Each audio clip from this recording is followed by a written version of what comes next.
ಸಿಂಗಾಪುರದಲ್ಲಿ scuba diving ವೇಳೆ ಮೃತಪಟ್ಟ ಅಸ್ಸಾಂನ ಖ್ಯಾತ ಗಾಯಕ ಜುಬೀನ್ ಗಾರ್ಗ್ ಅವರ ಸಾವಿನ ಪ್ರಕರಣ ದಿನಕ್ಕೊಂದು ತಿರುವನ್ನು ಪಡೆದುಕೊಳ್ತಾ ಇದ್ದು, ಇದೀಗ ಸಿಂಗಾಪುರ ಪೊಲೀಸರು ಒಂದು ಶಾಕಿಂಗ್ ಮಾಹಿತಿಯನ್ನು ಹೊರಹಾಕಿದ್ದಾರೆ. ಅಪರಾಧ ನಡೆದಿರುವ ಬಗ್ಗೆ ಇಲ್ಲಿಯವರೆಗೆ ಯಾವುದೇ ಪುರಾವೆಗಳು ಸಿಕ್ಕಿಲ್ಲ ಅಂತ ಹೇಳಿರುವಂತಹ ಅಧಿಕಾರಿಗಳು ಸೋಷಿಯಲ್ ಮೀಡಿಯಾದಲ್ಲಿ ಸುಳ್ಳು ಸುದ್ದಿಗಳನ್ನು ಹರಡಲಾಗ್ತಾ ಇದೆ ಅಂತ ಹೇಳಿದ್ದಾರೆ. ಭಾರತೀಯ ರೈಲ್ವೆಯು ಪ್ರಯಾಣಿಕ ಸ್ನೇಹಿ ವೈಶಿಷ್ಟ್ಯವನ್ನು ಪರಿಚಯಿಸುವುದಕ್ಕೆ ಸಜ್ಜಾಗಿದೆ. ಶೀಘ್ರದಲ್ಲೇ ಪ್ರಯಾಣಿಕರು ರದ್ದತಿ ಶುಲ್ಕವನ್ನು ಪಾವತಿಸದೆ ತಮ್ಮ ರೈಲು ಪ್ರಯಾಣವನ್ನು ಮರು ನಿಗದಿಪಡಿಸಬಹುದು. ಅಂದರೆ ದಂಡವಿಲ್ಲದೆ ಪ್ರಯಾಣ ದಿನಾಂಕವನ್ನು ಬದಲಾಯಿಸಬಹುದು.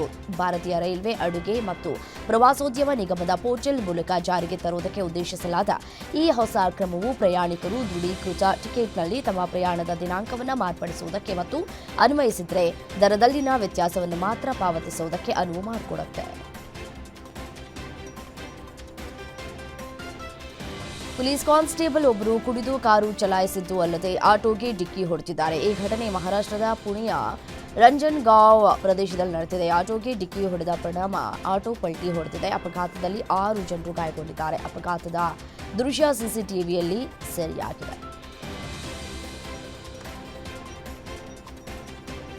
ದೇಶದ ವಾಣಿಜ್ಯ ನಗರಿ ಮುಂಬೈನ ಫೀನಿಕ್ಸ್ ಮಾರ್ಕೆಟ್ ಸಿಟಿ ಮಾಲ್ನಲ್ಲಿ ಚಿರತೆಯೊಂದು ಓಡಾಡಿದೆ ಅಂತ ತೋರಿಸಲಾದ ವಿಡಿಯೋವೊಂದು ಸಾಮಾಜಿಕ ಮಾಧ್ಯಮದಲ್ಲಿ ವೈರಲ್ ಆಗಿದ್ದು, ಇದು ನೆಟ್ಟಿಗರನ್ನ ಭೀತಿಗೊಳಿಸಿದೆ. ಆದರೆ ಈ ವಿಡಿಯೋ ಕೃತಕ ಬುದ್ಧಿ ಮತ್ತೆ ರಚಿತ ವಿಡಿಯೋ ಅಂತ ಹೇಳಿ ಅನೇಕರು ಹೇಳಿದ್ದಾರೆ. ಬಹುಶಃ ಇದನ್ನು ಮೋಜಿಗಾಗಿ ಅಥವಾ ನಕಲಿ ಸುದ್ದಿಗಳನ್ನು ಹರಡುವುದಕ್ಕೆ ಈ ವಿಡಿಯೋವನ್ನು ಹಂಚಿಕೊಳ್ಳಲಾಗ್ತಾ ಇದೆಯಾ ಅನ್ನುವಂತಹ ವಿಚಾರಗಳು ಇದೀಗ ಸೋಷಿಯಲ್ ಮೀಡಿಯಾದಲ್ಲಿ ಚರ್ಚೆ ಆಗ್ತಾ ಇದೆ.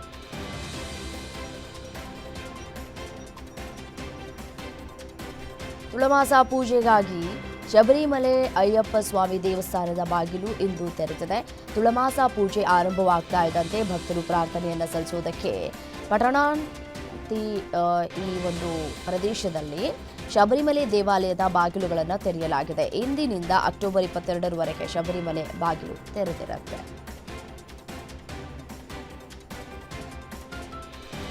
ಉತ್ತರಾಖಂಡದ ಚಮೋಲಿ ಜಿಲ್ಲೆಯ ಬದ್ರಿನಾಥ ಬಳಿ ಹಿಮಪಾತ ಅಪ್ಪಳಿಸಿದೆ. ಕುಬೇರ್ ಬಂಡಾರ್ ಹಿಮನದಿಯ ಒಂದು ಭಾಗವು ದೊಡ್ಡ ಶಬ್ದದೊಂದಿಗೆ ಕುಸಿದಿದೆ. ಇದು ಈ ಪ್ರದೇಶದಲ್ಲಿ ಬಹಳ ಸಾಮಾನ್ಯ ನೈಸರ್ಗಿಕ ವಿದ್ಯಮಾನವಾಗಿದೆ.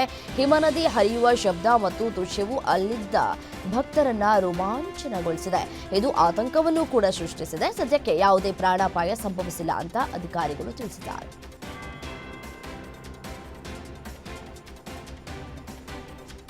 ಪಾಕಿಸ್ತಾನ ಮತ್ತು ಆಫ್ಘಾನಿಸ್ತಾನದ ನಡುವೆ ಗಡಿ ಸಂಘರ್ಷ ತೀವ್ರಗೊಂಡಿತ್ತು. ಪಾಕಿಸ್ತಾನದ ವಾಯುದಾಳಿಗೆ ಪ್ರತಿಯಾಗಿ ಆಫ್ಘಾನ್ ಪಡೆಗಳು ಪ್ರತಿ ದಾಳಿಯನ್ನು ನಡೆಸಿದ್ವು. ಈ ಸಂಘರ್ಷದಲ್ಲಿ ಉಭಯ ದೇಶಗಳ ಹಲವು ಸೈನಿಕರು ಹತರಾಗಿದ್ದಲ್ಲದೆ ಸಾಕಷ್ಟು ಸಾವು ನೋವುಗಳು ಸಂಭವಿಸಿದ್ವು. ಇದೀಗ ಪರಿಸ್ಥಿತಿ ತಿಳಿಗೊಳಿಸುವ ಉದ್ದೇಶದಿಂದ ಉಭಯ ದೇಶಗಳ ನಡುವೆ ಕತಾರ್ನ ದೋಹಾದಲ್ಲಿ ಮಹತ್ವದ ಮಾತುಕತೆ ನಡೆದಿದೆ. ಶರ್ಟ್ ಧರಿಸದ ಬ್ರೆಜಿಲಿಯನ್ ರಾದಿಯೊಬ್ಬ ಯುವತಿಯೊಬ್ಬಳನ್ನ ಸ್ನಾನಗೃಹದ ಅಡಿಯಲ್ಲಿ ಬಚ್ಚಿಟ್ಟು ಸಿಕ್ಕಿಬೆದ್ದಿದ್ದಾನೆ. ಬ್ರೆಜಿಲ್ನಲ್ಲಿ ಈ ಘಟನೆ ನಡೆದಿದೆ. ಪುರುಷರ ಗುಂಪೊಂದು ಅಪರಿಸಿಡಾದ ಅವರ್ ಲೇಡಿ ಚರ್ಚ್ಗೆ ನುಗ್ಗಿದಾಗ ಈ ವಿಷಯ ಬೆಳಕಿಗೆ ಬಂದಿದೆ. ಆ ಗುಂಪಿನಲ್ಲಿದ್ದ ಒಬ್ಬಾತನ ಭಾವಿ ಪತ್ನಿಯಾಗಿದ್ದ ಆಕೆಯು ಪಾದ್ರಿ ಮನೆಯಲ್ಲಿ ಬಚ್ಚಿಟ್ಟುಕೊಂಡು ಸಿಕ್ಕಿಬೆದ್ದಿದ್ದಾಳೆ. ಘಟನೆಯ ವಿಡಿಯೋ ಸಾಮಾಜಿಕ ಮಾಧ್ಯಮದಲ್ಲಿ ವೈರಲ್ ಆಗಿದೆ.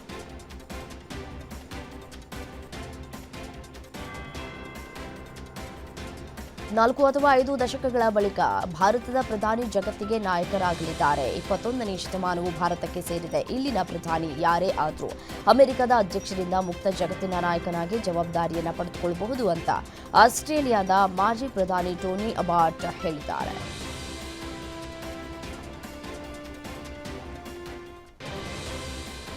ಕೆಲವು ದಿನಗಳ ಹಿಂದೆಯಷ್ಟೇ ಜೆನ್ಝಿಗಳ ಹೋರಾಟ ಪ್ರತಿಭಟನೆಯಿಂದ ಹೊತ್ತಿ ಉರಿದಿದ್ದಂತಹ ಮಡಗಾಸ್ಕರ್ನಲ್ಲಿ ದೊಡ್ಡ ರಾಜಕೀಯ ಬೆಳವಣಿಗೆ ನಡೆದಿದೆ. ಅಧ್ಯಕ್ಷ ಆಂಡ್ರಿ ರಾಜೋಲಿನಾ ಫ್ರೆಂಚ್ ಮಿಲಿಟರಿ ವಿಮಾನದಲ್ಲಿ ದೇಶವನ್ನು ಬಿಟ್ಟು ಪಲಾಯನ ಮಾಡಿದ ಬಳಿಕ ಮಡಗಾಸ್ಕರ್ನ ನೂತನ ಅಧ್ಯಕ್ಷರಾಗಿ ಕರ್ನಲ್ ಮೈಕಲ್ ರ್ಯಾಡ್ರಿ ಅವರನ್ನ ಅಧಿಕಾರ ಸ್ವೀಕಾರವನ್ನು ಮಾಡುವಂತೆ ಮಾಡಿದೆ. ಇದೀಗ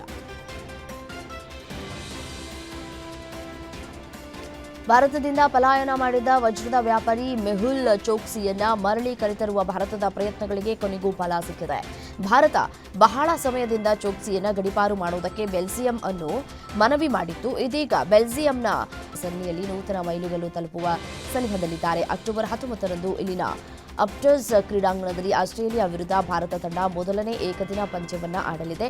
ಶುಭ್ಮನ್ ಗಿಲ್ ಅವರು ತಮ್ಮ ODI ವೃತ್ತಿ ಜೀವನದಲ್ಲಿ 3,000 ರನ್ಗಳನ್ನು ಪೂರ್ಣಗೊಳಿಸುವುದಕ್ಕೆ ಇನ್ನು ಕೇವಲ 225 ರನ್ಗಳ ಅಗತ್ಯತೆ ಇದೆ.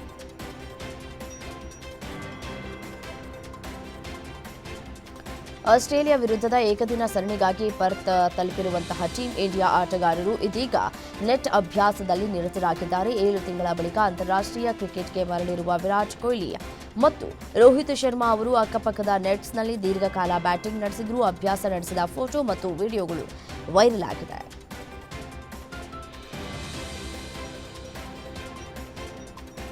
ಭಾರತ ತಂಡದ ಮಾಜಿ ನಾಯಕ ರೋಹಿತ್ ಶರ್ಮಾ ಅವರನ್ನು ಆಸ್ಟ್ರೇಲಿಯಾ ಸ್ಫೋಟಕ ಆರಂಭಿಕ ಟ್ರಾವಿಸ್ ಹೆಡ್ ಮುಕ್ತ ಕಂಠದಿಂದ ಗುಣಗಾನ ಮಾಡಿದ್ದಾರೆ. ವೈಟ್ ಬಾಲ್ ಕ್ರಿಕೆಟ್ನಲ್ಲಿ ರೋಹಿತ್ ಶರ್ಮಾ ಅವರ ಆಟವನ್ನು ವೀಕ್ಷಿಸುವ ಮೂಲಕ ಸಾಕಷ್ಟು ಕಲಿತಿದ್ದೇವೆ ಅಂತ. ಈಗ ಟೂರ್ನಿಯ ಮಿನಿ ಹರಾಜು ಡಿಸೆಂಬರ್ನಲ್ಲಿ ನಡೆಯಲಿದೆ. ಈ ಹಿನ್ನೆಲೆಯಲ್ಲಿ ಹಾಲಿ ಚಾಂಪಿಯನ್ಸ್ ರಾಯಲ್ಸ್ ಬೆಂಗಳೂರು ತಂಡ ನಿರೀಕ್ಷಿತ ಪ್ರದರ್ಶನ ತೋರದ England all rounder Liam Livingstone ಮತ್ತು ರಾಸಿಕ್ ದಾರ್ ಸಲಾಂ ಅವರನ್ನ ಕ್ಯಾಂಡ್ ಮೌಲ್ಯ ಭಾರಿ ಕುಸಿತ ಕಂಡಿದೆ. ಮಾಧ್ಯಮ ಹಕ್ಕುಗಳ ಬಲವರ್ಧನೆ ಮತ್ತು ಆನ್ಲೈನ್ ಗೇಮಿಂಗ್ ಜಾಹೀರಾತುಗಳ ನಿಷೇಧ ಕುಸಿತಕ್ಕೆ ಕಾರಣ ಅಂತ ಹೇಳಿ ತಿಳಿದು ಬರ್ತಾ ಇದೆ. 2024ರಲ್ಲಿ 82,700 ಕೋಟಿಗೆ ಹೋಲಿಕೆ ಮಾಡಿದರೆ 2025ರಲ್ಲಿ IPL ಮೌಲ್ಯವು ಶೇಕಡ 8ರಷ್ಟು ಕುಸಿದಿದೆ. ಸದ್ಯ 76,100 ಕೋಟಿಗೆ ತಲುಪಿದೆ. ಸರಣಿಗೂ ಮುನ್ನ ಆಸ್ಟ್ರೇಲಿಯಾದ ಪ್ರೇಕ್ಷಕರಿಂದ ಸ್ಟಾರ್ ಬ್ಯಾಟ್ಸ್ಮನ್ಗೆ ಆತ್ಮೀಯ ಸ್ವಾಗತ ಸಿಕ್ಕಿದ್ದು, ಅವರ ಆಟವನ್ನು ನೋಡುವುದಕ್ಕೆ ಅಭಿಮಾನಿಗಳು ಹೆಚ್ಚಿನ ಸಂಖ್ಯೆಯಲ್ಲಿ ಬಂದಿದ್ದಾರೆ. ಪಾಕಿಸ್ತಾನಿ ಅಭಿಮಾನಿಯೊಬ್ಬರು ಕೊಹ್ಲಿಯನ್ನ ಭೇಟಿಯಾಗುವಂತಹ ಅವಕಾಶವನ್ನು ಕೂಡ ಪಡೆದುಕೊಂಡಿದ್ದಾರೆ. ತುಳುನಾಡಿನಲ್ಲಿ ಕಾಂತಾರ ವರ್ಸಸ್ ದೈವಾರಾಧಕರ ಫೈಟ್ ತಾರಕಕ್ಕೇರಿದೆ. ಕಾಂತಾರ ಚಿತ್ರದ ಬಗ್ಗೆ ದೈವ ಯಾವುದೇ ಅಭಯ ನುಡಿ ನೀಡಿಲ್ಲ. ಹುಚ್ಚು ಕಟ್ಟಿದವರನ್ನ ಹುಚ್ಚು ಕಟ್ಟಿಸ್ತೇನೆ, ಹಣವನ್ನ ಆಸ್ಪತ್ರೆಗೆ ಸುರಿಸ್ತೇನೆ ಎಂಬ ದೈವ ನುಡಿ ಬಗ್ಗೆ ದೇವಸ್ಥಾನದ ಆಡಳಿತ ಮಂಡಳಿ ಸ್ಪಷ್ಟನೆ ನೀಡಿದೆ. ಕಾಂತಾರ ಬಗ್ಗೆ ಯಾವುದೇ ನುಡಿಯನ್ನ ದೈವ ನೀಡಿಲ್ಲ. ಯಾವುದೇ ಚಿತ್ರದ ಬಗ್ಗೆಯೂ ದೈವ ಅಭಯ ನುಡಿ ನೀಡಿಲ್ಲ. ಸದ್ಯದ ಗೊಂದಲಕ್ಕೆ ದೇವರ ಆಡಳಿತ ಮಂಡಳಿ ಹೊಣೆಯಲ್ಲ ಅಂತ ಸ್ಪಷ್ಟನೆಯನ್ನ ಕೊಟ್ಟಿದೆ. Action prince Dhruva Sarja roaring star Srimurali ಸಾಥ್ ಕೊಟ್ಟಿರುವ ದಿಲ್ಮಾರ್ ಸಿನಿಮಾಗೀಗ ದೊಡ್ಡಮನೆ ದೊರೆ ಶಿವಣ್ಣನ ಬೆಂಬಲ ಸಿಕ್ಕಿದೆ. ಇದೇ ತಿಂಗಳ 24ರಂದು ತೆರೆಗೆ ಬರ್ತಾ ಇರುವ KGF ಡೈಲಾಗ್ ರೈಟರ್ ಚಂದ್ರಮೌಳಿ ಅವರ ಚೊಚ್ಚ ಸಿನಿಮಾಗೆ ಶಿವಣ್ಣ ಶುಭ ಹಾರೈಸಿದ್ದಾರೆ. ನಿನ್ನೆ ಬೆಂಗಳೂರಿನ MMB ಲೆಗಸಿಯಲ್ಲಿ ನಡೆದಂತಹ ಪ್ರೀ ರಿಲೀಸ್ ಈವೆಂಟ್ಗೆ ಶಿವರಾಜ್ ಕುಮಾರ್ ವಿಶೇಷ ಅತಿಥಿಯಾಗಿ ಆಗಮಿಸಿ ಇಡೀ ತಂಡಕ್ಕೆ ಬೆಸ್ಟ್ ವಿಶಸ್ ಅನ್ನು ತಿಳಿಸಿದ್ದಾರೆ.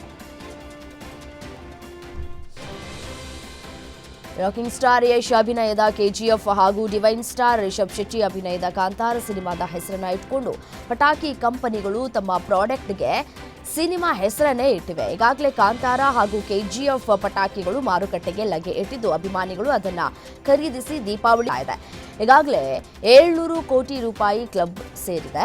ಈ ಮಧ್ಯೆ ರಿಷಬ್ ಶೆಟ್ಟಿ ಮಾಜಿ ಪ್ರಧಾನಿ HD ದೇವೇಗೌಡ ಅವರನ್ನ ಭೇಟಿಯಾಗಿ ಆಶೀರ್ವಾದವನ್ನ ಪಡೆದುಕೊಂಡಿದ್ದಾರೆ. ಇದು ಬರೀ ಭೇಟಿಯಲ್ಲ, ನಮ್ಮ ನಾಡಿನ ಹಿರಿಯ ಚೇತನದೊಂದಿಗಿನ ಒಂದು ಸುಂದರ ಸಂವಾದ. ಅವರ ಅನುಭವದ ಮಾತುಗಳು ಮತ್ತು ಪ್ರೀತಿಯ ತಲೆದಡವು ನನಗೆ ಮತ್ತಷ್ಟು ಶಕ್ತಿಯನ್ನ ತುಂಬಿದೆ. ಈ ಪ್ರೀತಿ ಆಶೀರ್ವಾದ ಸದಾ ಇರಲಿ ಅಂತ ಅವರು ಬರೆದುಕೊಂಡಿದ್ದಾರೆ. ಕಾಂತಾರ ಚಾಪ್ಟರ್ 1 ಜಾಗತಿಕ ಮಟ್ಟದಲ್ಲಿ ಸಜ್ಜು ಮಾಡ್ತಾ ಇದೆ. ಅಕ್ಟೋಬರ್ 2ರಂದು ವಿವಿಧ ಭಾಷೆಗಳಲ್ಲಿ 30ಕ್ಕೂ ಹೆಚ್ಚು ದೇಶಗಳಲ್ಲಿ ತೆರೆಗೆ ಬಂದಿರುವಂತಹ ಈ ಚಿತ್ರ ರಿಲೀಸ್ ಆದ 15 ದಿನಗಳಲ್ಲಿ 700 ಕೋಟಿ ರೂಪಾಯಿಗಿಂತ ಅಧಿಕ ಕಲೆಕ್ಷನ್ ಮಾಡಿ ಮುನ್ನುಗ್ತಾ ಇದೆ.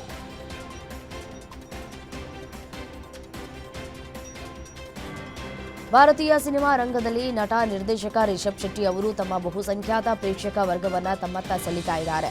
ಕಾಂತಾರ ಚಾಪ್ಟರ್ 1 ಸಿನಿಮಾ ಭರ್ಜರಿ ಸಕ್ಸಸ್ ಅನ್ನು ಕಾಣ್ತಾ ಇದ್ದು, ಅಂತೆಯೇ ನಟ ರಿಷಬ್ ಶೆಟ್ಟಿ ಹಾಗೂ ನಟಿ ರುಕ್ಮಿಣಿ ವಸಂತ್ ಪ್ಯಾನ್ ವರ್ಲ್ಡ್ ಮಟ್ಟಕ್ಕೆ ಪ್ರಸಿದ್ಧಿಯನ್ನ ಪಡೆದುಕೊಳ್ತಾ ಇದ್ದಾರೆ. ಸದ್ಯ ಅನೇಕ ಸ್ಟಾರ್ ಸೆಲೆಬ್ರಿಟಿಗಳನ್ನ ಹಿಂದಿಕ್ಕಿ ಇವರಿಬ್ಬರು ಭಾರತದ ಜನಪ್ರಿಯ ಸೆಲೆಬ್ರಿಟಿ ಪಟ್ಟಿಯಲ್ಲಿ ಸೇರಿದ್ದಾರೆ.